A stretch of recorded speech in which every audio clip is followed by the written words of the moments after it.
Hi guys, and welcome to the second session of In Conversation with Hannah.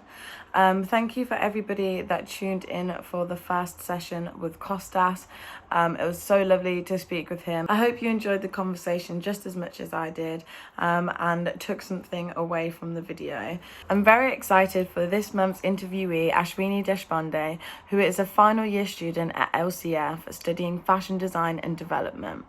Ashwini is insane. I'm so excited for you guys to meet her. I thought Ashwini was the best person to speak to on the topic of how do we as fashion creatives from a traditional fashion background navigate and work inside the tech industries or with the tech industries. As the fashion world moves more and more into kind of the digital realm, there's that collaboration that's going to happen, and what we mentioned in the previous session with Kostas about upskilling, how daunting that is, or whether we actually need to completely understand how the tech industry works for us to create an amazing output in collaboration with the tech industry. So yes, that's the topical question of this session, and I'm very excited to get into it.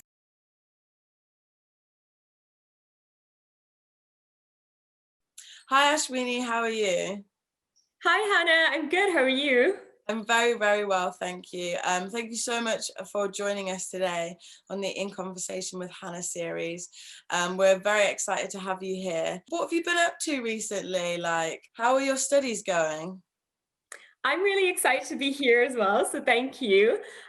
It's all been going good. So I have online classes going on, and I've been working on my final major project. I'm in my final year now.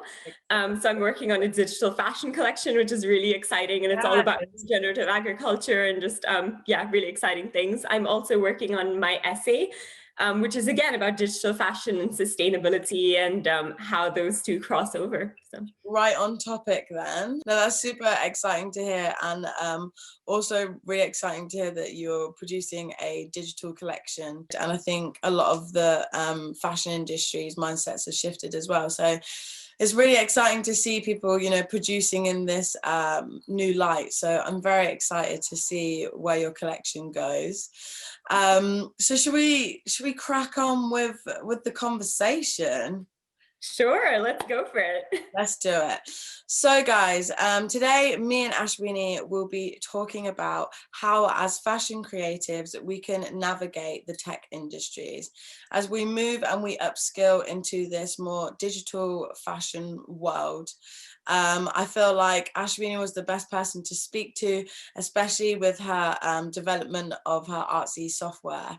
So to kick it off, Ashwini, could you tell us a little bit about your journey from kind of like a traditional fashion student to new technologies and sustainability? Well, so first of all, I never really, throughout high school and all of my schooling, I never studied art or design at school. It was always just a side thing that I enjoyed drawing, I enjoyed fashion. But at school, I was always a science student. I studied physics, chemistry, math, biology, French for my GCSEs and everything. And so all of my friends, my entire friends group, all of my classmates were kind of people who are very much inclined to go towards engineering, those sort of subjects. And so all of my friends back home that I grew up with really are engineers. And so, in fact, for me, I think because of that, I was kind of repulsed by technology. I was like, no, I'm going to be anything except an engineer, because everyone wanted to be an engineer. And I was like, anything but an engineer, which is why I ended up picking fashion. But then despite that, because I've obviously kept in touch with the friends that I grew up with, I kept hearing about technology, and I was it was always a part of my life, even though I never was really interested in taking it up as a career. And so even though I kind of am in a traditional fashion design course, technology has always been part of my life. And so when my Microsoft project happened, when Artsy came to life, it was easy to bring those two together, to bring together technology and traditional fashion design, because I'd always been interested in technology. And at first it did feel a bit like, oh, I decided not to do technology, so this is weird. Like, I'm not allowed to go back to that. I chose not to be an engineer, and that was the easiest option for me at one point of time. I chose to be a fashion designer. But then I had to tell myself that, you know what, it's okay. Like, if you want to bring those two things together and as a fashion designer, I have obviously a different perspective of technology than I would have if I were actually in technology. And so I told myself that it's okay to bring these two things together. It's okay to get back into technology now, even though I'm not traditionally studying technology. So it's been an interesting path, but I've enjoyed every bit of it. That's so kind of like funny and humorous to hear that, you were like, no, never tech, never engineering, and then you kind of walked straight into that realm as soon as you decided to be a fashion designer. I think that's like super lovely, actually, that you kind of grew up around this technology background, and although you wouldn't say that that was something that you wanted to do, that it was so kind of like ingrained into who you are as a person that you almost couldn't stop yourself from like using all of that knowledge and putting it back into your fashion creativity. I really would love for you to share a bit about how your software works. As a student myself, I felt at times really guilty for creating, which is an odd, I guess, emotion to have.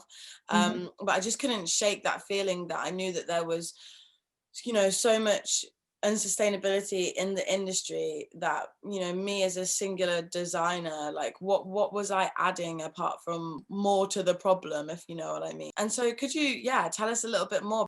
Yeah, definitely. I mean, obviously, the topic of sustainability is quite broad and would require a lot more changes than just artsy to make fashion sustainable. But I think artsy is just definitely one step that I believe is really important. So in the fashion industry, as you very well know, we make patterns and we lay the pattern pieces out and then we cut the fabric, and that's how we make clothes.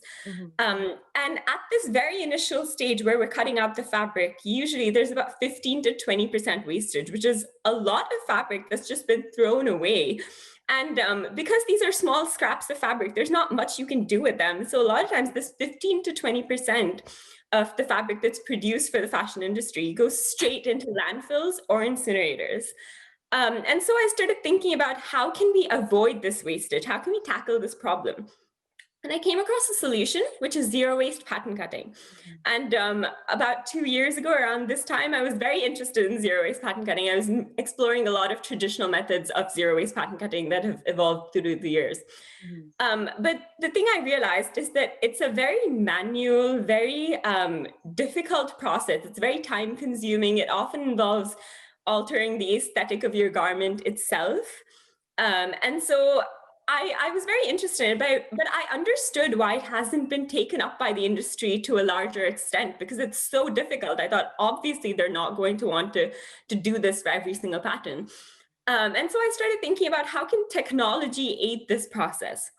And then I came across artificial intelligence at the time, and I thought that zero waste and artificial intelligence went together perfectly. I mean, a lot of the projects that I was seeing in general that combined fashion and technology were things that were a lot more, I felt, superficial and not things that were kind of using technology just for the sake of using technology, which a lot of times can be very interesting and cool, but it's not necessarily making a difference where it needs to make a difference in sustainability. And so essentially what Artsy does is that it looks at a pattern. So it's kind of like a next step to lay planning. So in industry, they already have a lay planning process where they have softwares that optimize how to lay out the different pattern pieces, whereas Artsy takes an extra step to that, and it analyzes the pattern pieces and it sees how design-wise the pattern pieces themselves can be amended, like what small changes can be made to them without changing the aesthetic drastically that could still reduce the wastage drastically. And basically with time, it gives the designer different options to reduce the wastage. And the designer is able to select what they like, what they don't like aesthetically, because obviously the computer doesn't understand aesthetics. And every time the designer gives it input saying, I like how this looks, or I don't like how this looks, then the computer is able to take that feedback on board and it's able to improve its process of making changes. So it's almost able to understand the overall aesthetic of designers in general, of all of its users, what do humans in general like, what is fashionable, what looks good, but also very individual to the designer. It's able to understand what that specific designer and user likes and doesn't like. And so it's able to aid the zero waste process, essentially. I think that's kind of the biggest thing with zero waste pattern cutting is the way that people perceive it and the kind of stereotypes that have come from it. I know in uni when you know, the topic would come up, people would kind of like automatically go to really boxy, you know, shapes and silhouettes, and they didn't like how much that contradicted their design aesthetic. And that's one thing I love about ArtZ is that it doesn't compromise you as a designer. And I think you know, a lot of fashion houses will jump to it. As we discussed before, you know, I was kind of asking about the awards that you know, have won and put yourself up for. And you said that you kind of did it all by yourself, which is like massively commendable. And I can't imagine how scary that would have been. Those processes, could you tell us a little bit more about those? You know, I feel like there's people viewing this that might have, you know, an idea such as yourself, and, you know, maybe could do with some tips on how to, you know, start gaining funding, or just like the confidence to go up for these big awards, you know? So Artsy itself, the way it started was there was a collaboration between the Fashion Innovation Agency, which comes under the LCF umbrella, and Microsoft. And so that's when I kind of started thinking, oh, maybe I should apply for this. This would be quite interesting to apply for. It seems like an interesting sort of crossover between technology and fashion. And I obviously had the zero waste idea in mind, so it just seemed like the right time to apply for this. And it was something within the university, so I felt quite safe applying for it. And that was an accelerator program and also a competition. And so it kind of started off from there, and I gained a lot of mentorship from this whole Microsoft and Fashion Innovation Agency crossover, because initially when I had this idea, it was at a very, very initial stage, and a lot of it was quite unrealistic, obviously. As somebody who doesn't understand technology, I was saying, you know, I thought technology was magic, which it's not. And so all of this mentorship really helped me kind of refine my idea and make it something that's a lot more viable, something that can actually be brought to life. And I think that's when I realized how important it is to have mentorship. And I was also advised about how important it is to have funding, because we think that at an early stage, first of all, I think we get nervous about applying for funding. We keep doubting whether, you know, our idea is worth it, whether we're worth that money. But I think it's so important to start early on applying for funding, because even at that very initial stage, even if you're not at that developed business stage yet, you do need funding. I mean, that's just a fact. To even you know, start to develop this sort of an idea, you do need funding. And so after the Microsoft competition, I definitely I made up my mind to apply to a lot more competitions and to apply for mentorship or funding wherever I can. And I just kept telling myself, you know what? Worst case, you're not going to hear back from people. Worst case, you're going to be rejected. They're not going to get you through to the next level. But I mean, that's okay. You're not really losing anything from that. You know, if it turns out well, great. Otherwise, it's okay. It's like a wasted hour on the application, which is totally fine. And so initially, after the LCF Microsoft competition, I applied to a couple of other internal LCF and UAL competitions. And I think those really gave me the confidence to apply for other competitions as well. They were so good because I think initially when you're applying, when you're filling in the application for a competition itself, they make you, every competition is different. And so they ask you different questions. Some of them are more kind of fashion focused. Some of them are more tech focused. Some of them are more generally like business focused. And all of these questions make you think so much about your business. Like you think about it in 100 different ways. You think about things that you never would have thought about. And even, I mean, if you're fortunate enough to get through to the next round, if you're through to the Q&A, for instance, then that's another huge learning curve. Like I've found every single Q&A I've done so far so incredibly useful, because first of all, when you're out there, they ask you all sorts of things that, I mean, loads of times I've been totally confused. I've stood there kind of saying, I don't even know the words that they're using. You know, they said something about open source and I was like, yeah, wait, what does that mean? You know, and then somebody had to whisper and be like, oh, it means free. I was like, oh. I guess it's like super beneficial for people to ask these questions, because they're kind of proposing areas that of your kind of business that you haven't, you know, maybe thought about yet or put together. I can understand why those would be beneficial.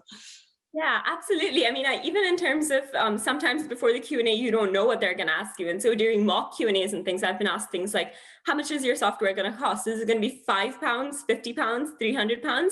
And I said, I have no idea. Like, I absolutely haven't got a clue, right? And I mean, obviously, at a very early stage, you don't have to know exactly how much it's going to cost. But at the same time, like, that made me kind of do a lot more in-depth research and try to figure out what that range might be, something that I never would have done if I hadn't been to those Q&As. And so I think those have just been so helpful. And I think it also really helps you gain credibility as well, like when you're at those sort of things and there are these panels full of experts and you get to speak to them later on, or they start like following your page and things, and they're giving you advice and tips. I mean, I think that's totally invaluable. So I think for anyone who is looking to apply to these things but is scared, I'd say you have nothing to lose. Just go for it. Just go for it, and you're going to feel so good about it later because you will definitely gain something from it. I promise you. I guess like whether it's on like an emotional level with kind of like your confidence, on a business level, knowing more about your business, plus the networking side, like there is something to gain without just winning the award. So that's really amazing advice. Ashwini won the Mayor of London award, which is amazing for her artsy software. But I know you did a post about it on Instagram as well. And just for the viewers here today, because is it your visa? Is it runs out? Your education? So it's because I'm on a student visa, and on an international student visa, you're not allowed to engage in business activity. And with the Mayor of London funding, you're supposed to have a UK business bank account to deposit that money into, which I'm not allowed to legally have on my visa. And I have a certain time period within which I have to use that funding, and I will still be on my international student visa during that entire period. And because of that, I wasn't able to get that funding. It's really, really sad, because I know how beneficial that would have been. When we spoke before, you were so beautiful about it though, by saying that you was sad because you thought that because you weren't allowed the money, that somebody maybe missed out on the opportunity to also have been awarded, and which is a really, really beautiful way to think about, I guess, quite a frustrating situation. How did you handle it? I mean, obviously it was disappointing at first because I had all of these plans of developing the software using this money and things. But once we started having this conversation, as you said, I was worried that I'd kind of taken this opportunity, but I wasn't able to make full use of it. I wouldn't actually be able to get the funding, but somebody else would also not be able to access it. And it made me feel really bad because I was really good friends with most of the other finalists and the other semi-finalists. I knew them quite well. Some of the others were from LCF, people I'd met before the competition as well. And so it was just, I found it really unfortunate that I wouldn't be able to use the money and they wouldn't be able to as well, because there were so many incredible ideas.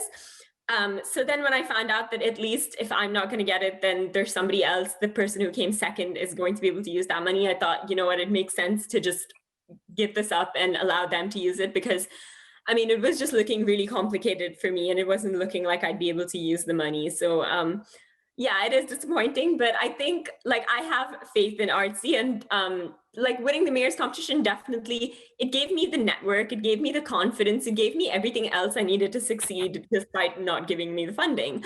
And so I think that it's just a question of time before Artsy works out. Like the stars just need to align, but it's going to happen. I have the confidence that it's going to happen. And so this is just, a minor setback money-wise, but it's not going to change anything. So I kind of wanted to touch point on also what we spoke about as well, which was entrepreneurship and how to handle it, because we've come on here today because I thought you'd be a great person to talk about your experience, collaborating and moving into this tech world, and how, as someone with a fashion background, you've navigated that. Equally, at the same time, this is your idea, this is your creation, your business, your vision. How have you dealt with your, maybe the ups and downs that come with being an entrepreneur? I mean, I think entrepreneurship sounds like a really scary word to a lot of people, and it seems like something just really scary and intimidating. But in reality, it's just you have an idea and you want to bring that idea to life. And there's nothing super daunting about it just because the word sounds fancy. And so I think it's just about, just going for it and just trusting that you know your idea best, and that nobody can take that away from you. That, you might think that if I tell somebody else about my idea, then they could just steal it and things. But in most cases, they're not the ones who've stayed up for like 3 days a week thinking about that idea, thinking about every little detail. They're not the ones who've been working on it for like 3 months before they even really formed a solid idea around it. And so they can't just take that away from you. Like, it is your idea. You're the one who knows it best. But you're also the only one who can take it forward. Like, nobody's going to do that for you either. At the end of the day, it's you and you're alone. Or, I mean, if you're with a group of people, of entrepreneurs, obviously, like, it's a group of you, but it's your idea. You're the one who needs to drive it, and you just kind of need to go for it. And sometimes it may feel like it's, like I said, early to apply for funding, early to apply for contests, early to get in touch with certain people for mentorship and things like that. But it's never early. I think just go for it. And the more you kind of go for it early on, the quicker it's going to develop. That's it. And the quicker you're going to understand whether your idea is viable or not, the more quickly you're going to be able to make a decision around it, rather than just wasting time thinking about the hypothetical side of it. Yeah, definitely. No, I really love that advice. So I hope the people that are watching this take some of that on board, and hopefully that lifts them up as well, to really push forward with their ideas. What's really interesting is your journey to Silicon Valley. Like, how was that? How was it, being in was it first or second year you was in when you went? Second year. Second year of uni, going over to Silicon Valley and meeting all of these tech specialists. Like, how was that experience? I mean, it was obviously, in a way, it was completely a dream come true, and it was an incredible experience for sure. I mean, obviously, at the same time, it was nerve-wracking. My first day there, I remember I was so scared. Luckily, I did have a couple of familiar faces around, like my mentors from university and things. So that kind of helped keep my sanity. But apart from that, like, my first day, I was definitely super scared. I mean, they were throwing around terminology I didn't at all understand. It was a lot of senior people. I felt very, very small sitting amongst them, But then I kind of just, after my first day there in the evening, I came back to my hotel room, and I was talking to my friends and family, and I was like, I can't do this. This is really, really scary. But then I just kind of had to tell myself that, you know what, these people don't expect you to be a tech expert. Like, they haven't hired you to be the vice president of Microsoft. They know you're a fashion design student. They know you're still studying, you're still at university, and you have an idea, and that's why they've called you here. Like, they believe in your idea, which is amazing. And that's all you need to do. You just need to be out there representing your idea, and you need to make the most of this experience, because not many people get an opportunity like this. And even to just be able to learn from these people, and when they use these fancy words, you can very much ask them, what does this mean? I don't understand what this means. And you're going to learn something from that. You're going to gain something from that. And so when I kind of went in with that mindset from day 2, I think I was a lot more comfortable speaking to these people. And it was just, I had a much better time. And it was just, overall, it was an amazing experience, I think. And I learned so much from it. It was super exciting and super interesting, for sure. It's really quite an amazing achievement. How did you navigate kind of Silicon Valley as an ethnic woman? So I think going in, I was a little bit skeptical, and I wasn't really sure of what to expect. But I think, well, obviously, being Indian, I'm always looking for Indian faces wherever I go. And I mean, the Microsoft campus was surprisingly diverse from what I got to see, just walking around. In fact, it's a funny story. So this one day we finished a meeting, and we were walking towards the cafeteria for lunch, and I heard like Bollywood music, Indian music, somewhere in the distance. And I was like, I bet that was so unexpected. Yeah, and I was like, oh my God, I know that song, and I was freaking out, right? And I was like, oh my God, can we please go check that out? So then we walked in the direction of the music, and I literally saw about like 100 young Indians who were probably just a year or two older than me, just straight out of college. A lot of them, you know, felt very much like my friends back home who'd studied engineering and just moved abroad for work and things like that. And I saw them, and they were like, they had some kind of event and they were dancing to Indian music and things. And I just felt like I belong. It was such a wonderful feeling. It was such a surprise, honestly. It was really, really nice to see. A bit of a funny story, but yeah, overall, I think I did see quite a lot of diversity on campus while I was there personally. So that was really nice to see. On the topic of kind of diversity, and I know that there's a lot of amazing software and engineering and tech that comes out of Bangalore, which I know is your home city. And I just kind of wanted to ask, you know, post your studies here in the UK, have you thought about taking ArtZ back to Bangalore and, you know, carrying on with your development there? Yeah, absolutely. So like you said, I mean, Bangalore is known as the Silicon Valley of the East, and so much of the development, even for the bigger companies like Microsoft and Google that are actually Silicon Valley based, a lot of the back-end development happens in Bangalore. And so an amazing amount of development happens in Bangalore. And so there's a lot of talent, especially in engineering in Bangalore. And obviously, given that I'm from there and I have a lot of friends there, and my dad's an engineer and he's worked there for a long time, I have a lot of connections in Bangalore as well. And the funding that I've got here, obviously in pounds, there's not that much I can do with it. It's quite a small amount, but if you take that back home in rupees, that's a lot more money. So there's just a lot more potential of what I can do with that.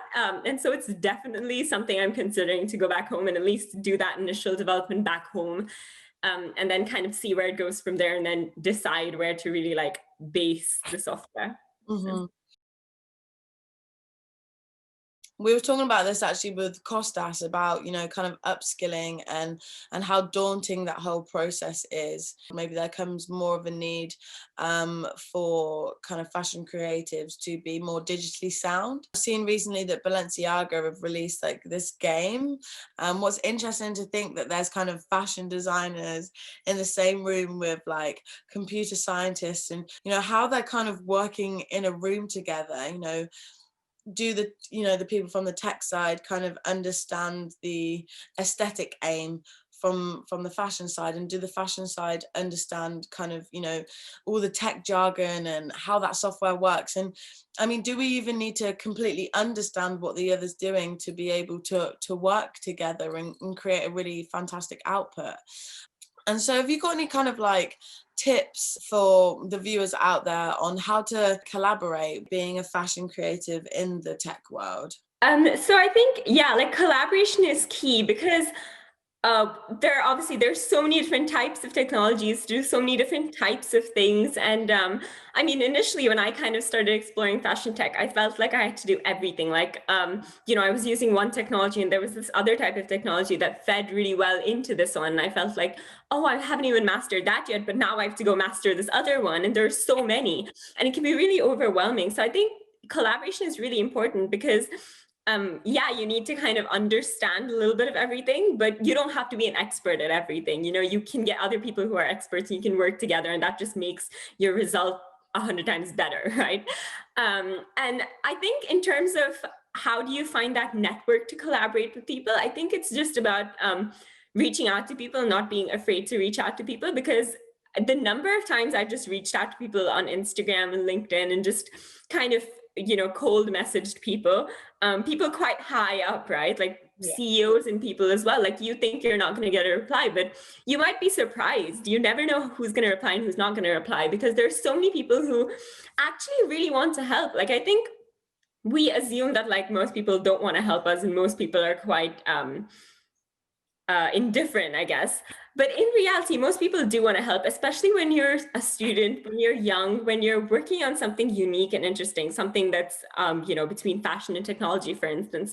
Most people are interested. They do want to help out. And even if they can't help out directly, like they'll put you in touch with other people, or they'll give you some basic advice, which could end up being really helpful. So I think, yeah, like my network, since I started working on ArtZ, since I started working within fashion tech, has changed completely. I think like 90% 90% of my network has changed. Mhm. But I think most of that has just been me reaching out to people, and most of the time they've always been quite receptive and really nice. So I think just feel free to reach out to people and ask for collaborations if you're interested. Definitely. It's like a favor of a favor. You know, you're bringing exposure to each other. You know, even with going online to YouTube and finding a tutorial to learn a software, that collaborative nature is there, and it carries forth, like you said, into kind of the networking side of things. I know that you've been conducting some research for your final major project on digital fashion and the kind of like sustainable benefits. Could you tell us a little bit more about what your research has shown you and what you've kind of found out? So this is a topic I'm really interested in. It's, as you said, what I'm writing my essay about. So I've done a lot of research, and I'm also interviewing a lot of people about kind of digital fashion and sustainability. And the main question that I'm looking at is whether there's an overlap of the consumers who will in the future be buying digital fashion and the consumers who today buy from really cheap fast fashion brands, like, for example, Boohoo and Pretty Little Thing and these sort of brands, where a lot of times young girls buy from brands like this, and they get a couple of pictures for Instagram, say, and then they throw away the garments because they're not very good quality. And so digital fashion, obviously, I guess, in a sense, has the potential to replace this because it's light on the pocket, because of it requires lesser resources to create. But at the same time, it's photoshopped onto your body. And so a lot of times it is for things like Instagram, you don't wear it multiple times. It's not necessarily utilitarian garments in that sense. And so is there an overlap between those two consumer bases, and can digital fashion in the future reduce overconsumption from brands like Boohoo and just really cheap fast fashion brands, is mainly the question that I'm looking at. And I mean, from the research I've done so far, it's actually looking quite optimistic, and I'm becoming more and more convinced that there is a possibility that digital fashion will help reduce overconsumption in these fast fashion sectors. I mean, of course, it's a question of time. We'll have to wait and see. But I think there's definitely some potential there and can definitely help aid sustainability in the fashion industry. Definitely. I think it's a very important conversation to have. You know, at the moment, everyone is speaking about digital fashion and how that's going to, you know, bring us to the sustainable future. When I read the Circular Fashion Summit for Year Zero, they've called it, they said there was a few pillars, you know, if we stuck to them, we would, you know, reach the sustainable future. And one of those pillars was digitizing fashion. Do you think that there is, you know, big sustainable benefits to this shift for the fashion industry? Definitely. I mean, I think we can't go back in time. Mhm. So we can't go back to making fashion the way we used to before the Industrial Revolution. Like that would obviously be the ideal situation, you know, completely carbon neutral, hand knitting, Yeah. hand everything, with Oh no God. electricity and all of that. Yeah, but that's obviously unrealistic. And so if we can't go back, how do we move forward but still have kind of the same net benefits to the planet? And I think the only way is through technology. I mean, if you look at it for the last 5 years, 10 years, 25, even 100 years, most of the biggest changes have been due to technology. And I mean, in the fashion industry as well, it's the same thing. Most of the biggest changes have been due to technology. And so I think in terms of sustainability as well, like technology is going to be the biggest change maker, and it has to be in the direction of sustainability to make sustainability happen for fashion. Yeah, we're like quite late to the game. I feel like a lot of the other industries have, you know, took technology on like super fast. Hospitality, you've got Airbnb, we have Uber, Addison Lee, all of these, you know, other services that are all running off this kind of like tech background. And I think it's the love for the fashion industry to keep that kind of tactile and very traditional approach to how we make clothes. I think a lot of people love that process because it's their heart and soul. I'm really loving this kind of new side to what I'm doing, you know, speaking to people like yourself that are pushing and pioneering some really incredible innovations. And it's so insightful for me to see and really inspiring for myself as well. You know, you are, you know, so young and doing so much and been to so many places, and it's just really, really, really inspirational to see. So thank you so much for coming on and sharing your life story with us all. Thank you so much for having me. This was super, super interesting and so fun to talk to you and to get to know you, and just, yeah, thanks for having me. It's been really lovely to have you here, Ashwini. An absolute pleasure indeed. I have one question before we go, and that is, what are your plans for the future? What are you going to do next? Where's, you know, is it Art Z focus? I know that you're a dancer as well. So I definitely want to finish final year. And once I'm done with university, I'm planning to move back home for a while at least. And I want to focus on artsy, because as I said, developing artsy back home just seems like a good idea in a lot of ways. And so I kind of want to be able to work with the developer and at least get that initial bit of development done and just work on that with the funding that I currently have. I also want to spend about 6 months back home just focusing on dance, because that's something I haven't really been able to do in the last couple of years. And so just a bit of a break from everything as well. I mean, there's some exciting potential partnerships and collaborations as well coming up with Artsy once the development starts happening. So yeah, just trying to focus on Artsy and dance and just enjoy at home for a couple of months, catch up with friends and family and all of that. And then I'm not really sure where I'm going to go. I think it's just going to be wherever I get the best opportunity. I did quite like San Francisco when I visited, so let's see, potentially West Coast. But yeah, let's see. I have no idea. I'm sure you will go long and far, Ashwini, definitely with Artsy. I'm very excited to see how it progresses and where it goes. It's good to have a mental break. I feel like as creatives, we put a lot of pressure on ourselves to stay productive, stay on it, stay in the industry. So I'm happy to hear that you're taking a break. So if you want to find out more about Artsy or about my final major project, I have Instagram pages for both and a website as well for Artsy. So you can look at either artsy_software, that's ARTZ_software on Instagram, or for my final major project, you can look at Crop Digi, which is CROP_DIGI on Instagram, to follow my journey over the next couple of months, next couple of years, whatever. Thank you so much, Ashwini, for that. Yeah, guys, keep up to date with what she's up to. Great talent, super innovative, unreal. Very excited to see what comes from the future for you, Ashwini. And yeah, thank you so much for joining us. Thank you. Thanks, Hannah. It was wonderful. So we're going to sign out now. That's the end of the interview. I hope you all enjoyed it. Goodbye, everyone, and I will see you on the next episode of In Conversation with Hannah.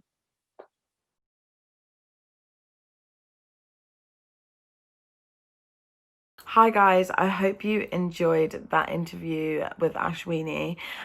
She is so insane. Everything that she has accomplished in such a short period of time is really commendable and such an achievement. Ashwini has such a love for sustainability and actually has a podcast all about fashion and sustainability and their relationship, and just, you know, all the insight that you need onto that subject. So if you would like to check out her podcast, I'll put the link below.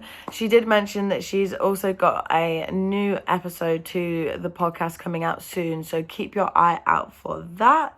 Just to wrap things off, if you like the video, please give it a like, subscribe. If you would like to keep up to date with all the In Conversation with Hannah sessions, turn on our notifications and be the first one there. You can follow us on our socials. Again, I will put them in the bio, not the bio, the description bar. Sorry guys, I'm new to this. We'll get there in the end. In the description bar as well, I'll put all of our socials as well as Ashwini's, if you'd like to look up a bit more about the Artsy software, who she is, where she's come from, and what she's going to do next. I look forward to seeing you next time on the next session of In Conversation with Hannah.